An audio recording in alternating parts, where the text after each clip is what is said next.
Isn't it so much fun when you're having a disagreement or an argument with someone and then you have to go into this difficult conversation with them and you hate it. I hate it too. It's kind of one of those things that we all need to have, but at the same point in time, it's one of those things that we really don't want to do. And that is why I wanted to give you a framework today to coach yourself through a difficult conversation. The format for having difficult conversations is called ROPES.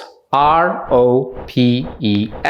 You can also see it as a rope that you can hold on to so you totally don't sink as you're about to have this difficult conversation. R in ROPES stands for responsibility. Responsibility and taking personal responsibility when you're leaning into this conversation of really seeing and acknowledging as to what is your responsibility in that conversation. What is it that you are responsible for or feel responsible for when you are entering this difficult conversation? Very often we lead into difficult conversation thinking it's other person's fault. And we think, oh, that person, that client of mine or that colleague of mine, that partner of mine has done something wrong and I should make it right.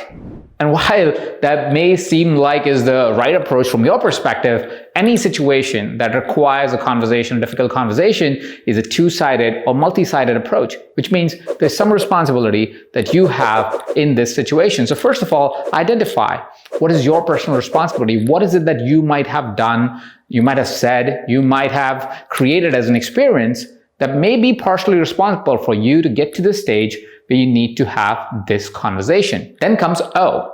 O is for objective or an outcome.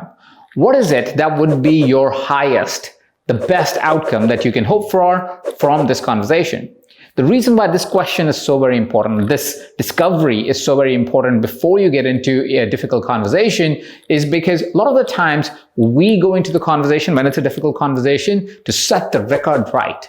And while that may seem like, well, that's a good enough reason to have a conversation, a difficult conversation or a good resolve to a difficult conversation is never necessarily to pass on the blame and have other person feel the complete responsibility, because then it doesn't become a conversation that will lead to a great outcome. It becomes simply a blame game. So what you want to do is you want to take a minute and say, okay, what's the best outcome I can hope for from this conversation? What is it that I desire as an outcome from this conversation? This will make your conversation much more directed. You will know what is the outcome that you want or what will make you feel that you were heard, that the other person was heard, and that you both got to a great resolve towards the end. And that brings me to P. P is for presence. When you are having a difficult conversation, it's very important that both parties feel heard, seen, respected in that conversation, which is why your presence is going to count for so much. When you are present from your point of view, you're doing the best you can to listen, to share what you're really hearing. You're making sure that you're being present in that moment, in that conversation, being really present to their emotions, their intellectual state, their physical state. What will happen is they will respond with presence. But it's very important that you stay really present to the conversation and don't go in your head and start making up more stories. Instead of that, really listen, really hear, and then tell them what you heard. Ask for clarity if you've heard what you've heard clearly. Make sure that you are following up with them in a way where they feel that they have been held, they have been heard, they have been understood. Because when that happens in a conversation, the other person that you're having the difficult conversation with will also respond with that. So you will be heard, you will be seen, you will be respected. And when both parties respect each other, both parties really listen to each other, when both parties are really honoring the conversation itself becomes easier. And then comes E, and that is for emotional management. It is a difficult conversation. Some things will trigger you. Some things will create the emotion of anger, sadness, fear, frustration with this person that you're speaking with or a group of people that you're speaking with. And because of that, it would be vital for you to regulate your emotions as they're coming up, being observant of what is happening for you physically as the emotions start to boil up, and then regulate it or channel it to continue to have the conversation that is so very important to you. How do you do that? A super easy way while in a conversation without taking away from the conversation is to breathe deeply. Breathing deeply does two things. Firstly, as you breathe in deeply, you tend to calm down your nervous system. And secondly, it also is a mental reminder for you to come back to the moment, come back to presence, come back to the conversation that you're having and not get all lost in your emotions.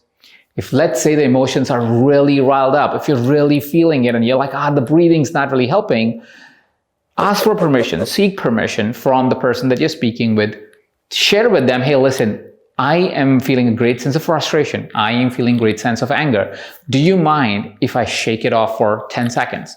And with the permission, stand up and just shake it off. Just shake it off. You can even invite them to do it with you so you can have a restart from a more calmer, more present emotional state. You see, shaking off your emotions may seem like a little bit silly, as if it's a physical thing, but emotions sit in our physical body. Like our physical body are probably the first things that experience emotion before it's really present to our peripheral and we start to respond from that emotions. Our body feel that emotions even before that. So when you shake it off, it tends to regulate your nervous system and regulates your emotions. And that brings me to S. S is to suggest. You see, when you're having a difficult conversation, while it's a great release of everything that's going on in your heart, going in your mind, it's also a great place to find the next action steps that you can do that will become the conclusion of this difficult conversation and hopefully create a more positive momentum towards what could be other things, or how could it be that we could take action forward so we are not sitting in this difficult conversation for a very long time. This is where you suggest what could be a potential next step, considering both the perspectives, considering both the ideas and saying, hey, let's find what is the next step. Let's find what we could do next so we can lean into that. And with this suggestion, you can actually create follow-up actions that will hopefully become a great resolve to this difficult conversation that you needed to have, and also in future may avoid you to get to a place where you need to have such difficult conversation. What are some of the other formats that you may have used in handling difficult conversations? Post it in the comment section below so I know you are with me and you're using self-coaching to create an even more extraordinary life. If you're someone who is curious, how could you be a better self-coach? How could you be a better coach overall? I have a new certification coming up called Mindvalley Certified Life Coach. To know more about the certification, click on the link below. I'll be really excited to see you there and have you join us in this particular cohort. Thank you so much for watching. I'll see you next week.